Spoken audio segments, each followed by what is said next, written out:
വടക്കാഞ്ചേരിയിലെ beauty സിൽക്സിന്റെ ഏറ്റവും വലിയ ഷോറൂമിനൊപ്പം ആഘോഷങ്ങൾ വലുതാവുന്നു. ഒരുക്കങ്ങൾ കൂടുതൽ ബ്യൂട്ടിഫുൾ ആവുന്നു. സ്വപ്നങ്ങളിൽ പുത്തൻ വർണ്ണങ്ങൾ നിറഞ്ഞെത്തുന്നു. ഇനി ഓരോ കല്യാണങ്ങളും ആഘോഷങ്ങളും കളർഫുൾ ആവുന്നു. നിങ്ങളുടെ മനസ്സറിഞ്ഞ കളക്ഷനുകൾ തിരഞ്ഞെടുക്കാൻ അനേകം സെലക്ഷനുകളുമായി നിങ്ങൾ ആഗ്രഹിച്ച വിലക്കുറവിൽ വടക്കാഞ്ചേരിയിലെ ഏറ്റവും വലിയ വെഡിംഗ് സെന്ററായ ബ്യൂട്ടി സിൽക്സിനൊപ്പം ഷോപ്പിംഗ് ആഘോഷമാക്കാം. ഓരോ ഒരുക്കങ്ങളും ബ്യൂട്ടിക്കൊപ്പം.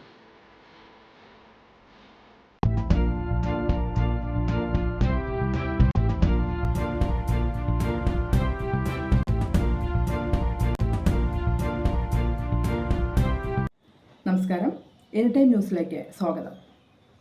ആനമല അന്തർ സംസ്ഥാന പാതയിൽ വാഹനങ്ങൾ തടയുന്നത് പതിവാക്കി കാട്ടാന കബാലി. ചൊവ്വാഴ്ച രാവിലെ മലക്കപ്പാറ പാതയിൽ നിലയുറപ്പിച്ച കൊമ്പൻ 3.5 മണിക്കൂറോളമാണ് ഗതാഗതം സ്തംഭിപ്പിച്ചത്. അന്തർ സംസ്ഥാന പാതയിൽ വൻ ഗതാഗത കുരുക്കാണ് ഇതുമൂലം സൃഷ്ടിക്കപ്പെട്ടത്. ചൊവ്വാഴ്ച രാവിലെ 6:30 ആനമല പാതയിലെ അമ്പലപ്പാറയിൽ വെച്ചാണ് കബാലി പന റോഡിലേക്ക് മറിച്ചിട്ട് തിന്നുകൊണ്ട് റോഡിലേക്ക് കയറിയത്.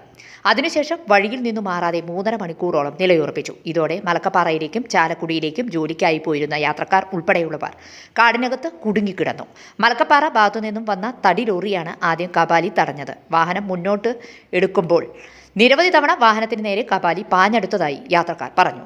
തുടർന്ന് പുറകിൽ വന്നിരുന്ന KSRTC ബസ് മുന്നോട്ടെടുത്ത് വാഹനം ഇരമ്പിച്ച് ശബ്ദമുണ്ടാക്കിയതിനു ശേഷമാണ് കബാലി റോഡിൽ നിന്നും മാറിയത്. ദിവസവും കാട്ടുനിരത്തിലിറങ്ങി വാഹനങ്ങൾ തടഞ്ഞ് ആക്രമണ സ്വഭാവം കാണിക്കുന്ന കൊമ്പനെ കാട് കയറ്റണമെന്ന ആവശ്യം ശക്തമാവുകയാണ്. News desk any time news. കൂടുതൽ വാർത്തകൾക്ക് ഞങ്ങളുടെ ചാനൽ സബ്സ്ക്രൈബ് ചെയ്യുക, ഫേസ്ബുക്ക് ഫോളോ ചെയ്യുക. വാർത്തകൾ വേഗത്തിലറിയാൻ എനി ടൈം ന്യൂസ്.